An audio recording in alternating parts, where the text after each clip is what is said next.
Hello everyone, welcome back to my channel. And आज हम लोग सॉल्व करने वाले हैं मिडवाइफरी का क्वेश्चन पेपर, जो कि 2022 में जो एग्ज़ाम हुआ है उसका क्वेश्चन पेपर आज हम लोग सॉल्व करने वाले हैं एनम फाइनल ईयर का।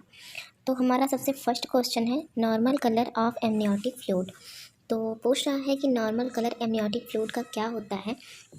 तो एमनियोटिक फ्लूइड का जो नॉर्मल कलर होता है वो क्लियर होता है, बिल्कुल साफ़ होता है। और अगर गोल्डन कलर होता है, एमनियोटिक फ्लूइड अगर गोल्डन कलर का है तो उसमें आरएच इनकम्प्लेबिलिटी मानी जाती है, मींस इसकी असामान्य स्थिति होती है।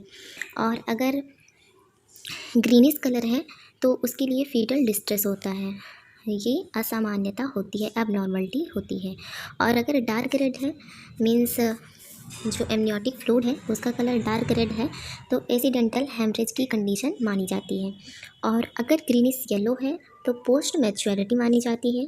डार्क ब्राउन, जैसा कि इसमें ऑप्शन में है, तो डार्क ब्राउन हो तो उसमें पोस्ट मैच्योरिटी की एबनॉर्मलिटी पाई जाती है। या फिर टोबैको जूस जैसा डार्क ब्राउन हो तो उसमें इंट्रायूट्राइन डेथ की कंडीशन होती है। तो अगर एमनियोटिक फ्लूइड को हम चेक करवाएं और एमनियोटिक फ्लूइड से ही हम पता कर सकते हैं कि फीटल की कंडीशन क्या है। Second question is normal labour is called. Normal labour को क्या कहते हैं? तो नॉर्मल लेबर को यूटेशिया के नाम से जानते हैं। और डिस्टोसिया जो होता है उसमें नॉर्मल लेबर नहीं, एबनॉर्मल लेबर, जिसमें कि प्रेजेंटिंग पार्ट या फिर ऑपरेशन के थ्रू या फिर प्रेजेंटिंग पार्ट का उल्टा होना, ये सब कंडीशन होती है, तो उसको डिस्टोसिया के नाम से जानते हैं। और ये जो true labour and false labour है, तो ट्रू लेबर पेन स्टार्ट होता है उसको कहते हैं, और फॉल्स लेबर पेन जो स्टार्ट होता है वो ट्रू लेबर के पहले होता है, तो उसको ही हम फॉल्स लेबर या ट्रू लेबर और फॉल्स लेबर के नाम से जानते हैं। ट्रू लेबर वह होता है जब बच्चा बेबी पैदा होने वाला रहता है, तो उसके जो पहले स्टार्ट होता है पेन, उसमें सर्विक्स का डायलेशन भी स्टार्ट हो जाता है, उसे ही हम ट्रू लेबर कहते हैं। और फॉल्स लेबर जो होता है उसमें डायलेशन सर्विक्स का नहीं होता, बस पेन होता है, और मेडिसिन अगर दिया जाए तो वो ठीक हो जाता है। बट ट्रू लेबर पेन ऐसा नहीं होता, उसमें चाहे जितनी भी आप मेडिसिन दे दो ठीक नहीं होता है, वो बढ़ता ही चला जाता है जब तक कि बेबी ना आउट हो जाए। Duration of secretary phase in menstruation cycle is. तो सिक्रेटरी फेज जो होता है वो 3 to 5 डेज होता है। The number of calories required in pregnancy. तो ये पूछ रहा है कि कैलोरी कितनी रिक्वायर्ड होती है प्रेगनेंसी के दौरान। तो प्रेगनेंसी के दौरान सामान्यतः माने जाए तो 25,000 कैलोरी की ज़रूरत होती है, बट इसमें अकॉर्डिंग टू ऑप्शन हमें आंसर देना है। और 27,000 जो होती है वो लेबर जब मीन्स मदर जब जो प्रेगनेंसी होती है, जब बच्चा पैदा हो जाता है उसके बाद 2700 कैलोरी की ज़रूरत पड़ती है। और एक नॉर्मल फीमेल की बात करें तो नॉर्मल फीमेल को 2200 कैलोरी की ज़रूरत पड़ती है। ऑप्शन में इस टाइप से नहीं दिया गया है, तो ऑप्शन में हमें लगाना है सी ऑप्शन, 2500 से 2700 कैलोरी।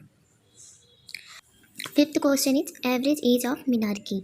मिनार्की की एवरेज एज, तो नॉर्मली अगर मिनार्की की नॉर्मल एज मानी जाए तो 10 to 16 ईयर होती है, बट इसमें अकॉर्डिंग टू ऑप्शन देना है, तो इसमें 10 से 12 ईयर बिल्कुल नहीं होगा, 18 से 20 ये भी नहीं होता, तो हम इसमें ऑप्शन में 13 to 14 लगा देंगे।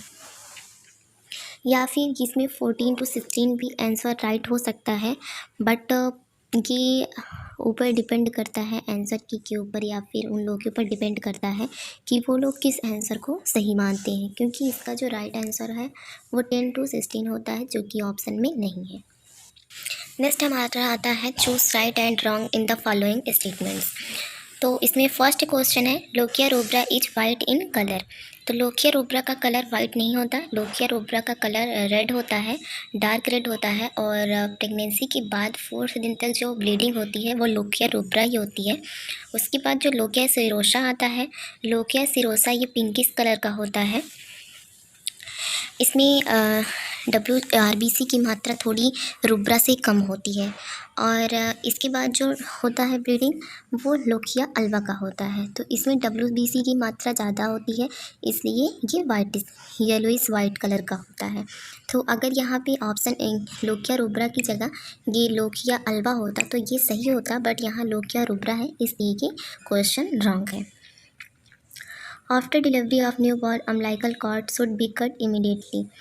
तो ये क्वेश्चन जो है इसमें जल्दी काटनी चाहिए, तो ये बिल्कुल रॉन्ग है, ये रॉन्ग होगा, जल्दी नहीं काटनी चाहिए। कोई भी अगर कंडीशन ऐसी आती है तो जल्दी काटना चाहिए, बट आराम से काटनी चाहिए जो अम्बिलिकल कॉर्ड होती है। Endometrium is the middle layer of uterus. Endometrium middle layer नहीं होती है यूट्रस की, इंडोमेट्रियम इनर लेयर होती है। मिडिल लेयर जो होती है वो मायोमेट्रियम होती है, तो इसलिए ये क्वेश्चन रॉन्ग है। The most ideal pelvis of child birth is gynaecoid pelvis. 50% female में गायनकॉइड पेल्विस पाई जाती है और ये बिल्कुल सही है। ये सबसे अच्छी पेल्विस मानी जाती है एंड जो पेल्विस होती है 4 टाइप्स की होती है, उसमें ये सबसे आइडियल पेल्विस मानी जाती है। First fetal movement is called lightning. First fetal movement is not called lightning. First fetal movement जो होता है उसको क्विकनिंग के नाम से जाना जाता है, इसलिए ये क्वेश्चन भी रॉन्ग है।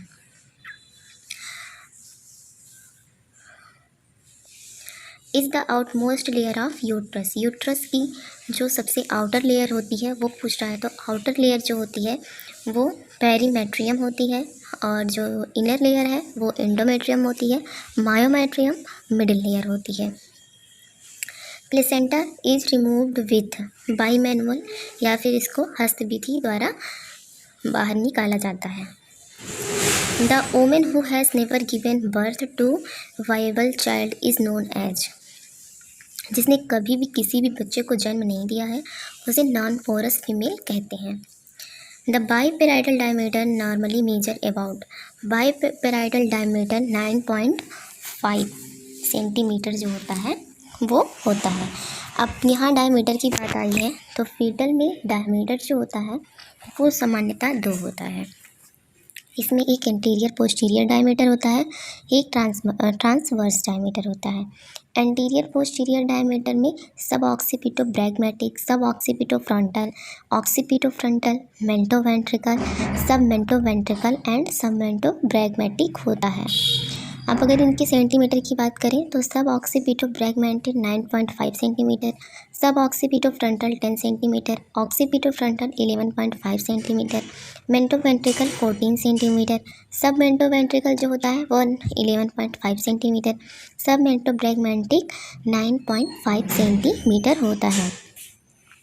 ट्रांसवर्स डायमीटर में 3 होते हैं, जिसमें कि फर्स्ट है biparietal diameter 9.5 centimetre, super subparietal diameter 8.5 centimetre, bitemporal diameter 8 centimetre होता है।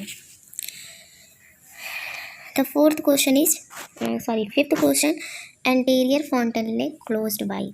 एंटीरियर फोंटेनले 18 मंथ में क्लोज होता है और जो पोस्टीरियर होता है वो 1.5 मंथ में क्लोज हो जाता है। Fourth question is right short notes on any 4 following question. Lochia के बारे में लिखना है। आर्टिफिशियल फीडिंग क्या होता है, pelvis, placenta, PPH and role of annum in preparation of labour, इन सब के बारे में लिखना है। ये सब क्वेश्चन मैं बहुत बार बता भी चुकी हूँ, क्योंकि बहुत सारी मॉडल पेपर में ये सारे क्वेश्चन रिपीट हुए हैं, तो मैं इन सबको बता चुकी हूँ। डिटेल में तो नहीं बताई हूँ बट थोड़ा ही बताई हूँ। तो अगर आपको इन सबकी डिटेल वीडियो चाहिए तो आप लोग कमेंट कर सकते हैं, जिससे कि मैं डिटेल वीडियो ला सकूँ। फिफ्थ क्वेश्चन लॉन्ग टाइप है, जिसमें कि 4th क्वेश्चन करने हैं और इसमें first question what is pregnancy, what are the sign and symptoms of pregnancy. Second question what is the placenta previa, write the types of placenta previa and its management. Third question is define abortion, classify its type and explain septic abortion in detail. Septic abortion के बारे में detail में लिखना है। Explain antenatal care, antenatal care के बारे में लिखना है, क्या होता है।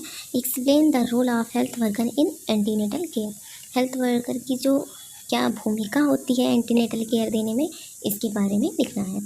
Explain skill birth attend, write the role of annum in skill birth attend the community level. तो कम्युनिटी लेवल पे एनम की क्या भूमिका होती है, इन सब के बारे में अच्छे तरीके से लॉन्ग टाइप में लिखना है। Define normal labour, what are the stages of normal labour, तो नॉर्मल लेबर के कितने स्टेज होते हैं, 4 स्टेज होते हैं। Describe the management of first stage of labour, तो फर्स्ट स्टेज ऑफ लेबर के बारे में अच्छे तरीके से मैनेजमेंट क्या होता है वो सब लिखना है। आई होप आप लोगों को ये वीडियो अच्छी लगी होगी। अच्छी लगी तो लाइक करें, एंड नए हैं चैनल पे तो प्लीज़ चैनल को सब्सक्राइब कर लें। अगर आपको डिटेल में पूरी वीडियो चाहिए, पूरा क्वेश्चन पेपर सॉल्व करवाना है आप लोग को डिटेल में, तो कमेंट में ज़रूर बताएं। Thanks for watching the video.